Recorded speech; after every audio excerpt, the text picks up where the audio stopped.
ඇයි අපිට සමහර වෙලාවට හේතුවක් නැතුව දුක හිතෙන්නේ? ඇයි සමහර අය නිතරම කේන්ති ගන්නෙ? අපේ සිත ඇත්තටම කොහොමද වැඩ කරන්නේ කියලා ඔබ දන්නවද? මේ හැම ප්‍රශ්නයකටම උත්තර තියෙන විද්‍යාවක් තමයි මනෝවිද්‍යාව කියලා කියන්නේ. අද මේ වීඩියෝ එකෙන් ඒක සරලව පැහැදිලිව බලමු. අංක 1 මනෝවිද්‍යාව කියන්නේ මොකද්ද?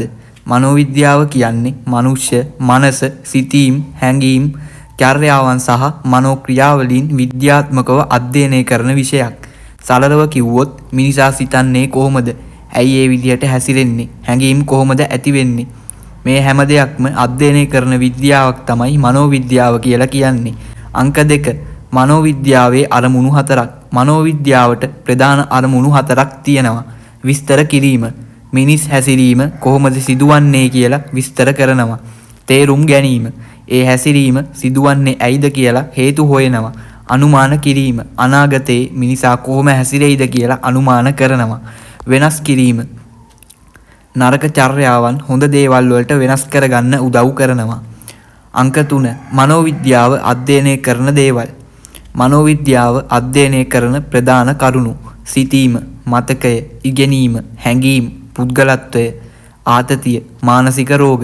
උදාහරණයක් ලෙස කෙනෙක් එක්සෑම් එකකට බය වෙනව නම් ඒ බය ඇයි එන්නේ? අතීත අත්දැකීම්ද? විශ්වාස හිගයක්ද? මේවා හොයන්නේ මනෝවිද්‍යාවෙන්. අංක 4 මනෝවිද්‍යාවේ ප්‍රධාන ශාඛා: සායනික මනෝවිද්‍යාව, අධ්‍යාපනික මනෝවිද්‍යාව, සමාජ මනෝවිද්‍යාව, ළමා මනෝවිද්‍යාව. අංක 5 මනෝවිද්‍යාව අපිට වැදගත් වන්නේ ඇයි? මානසික ආතතිය පාලනය කරගන්න, හොඳ තීරණ ගන්න, සම්බන්ධතා හොඳට පවත්වා ගන්න, අපිවම තේරුම් ගන්න. මනෝවිද්‍යාව දැනගත්තොත් ජීවිතය හොඳට හසුරවන්න පුළුවන්. ඔබට මේ වීඩියෝ එකෙන් වටිනා දෙයක් ලැබුණා නම් ලයික් එකක් දාන්න, channel එක subscribe කරලා එකතු වෙන්න.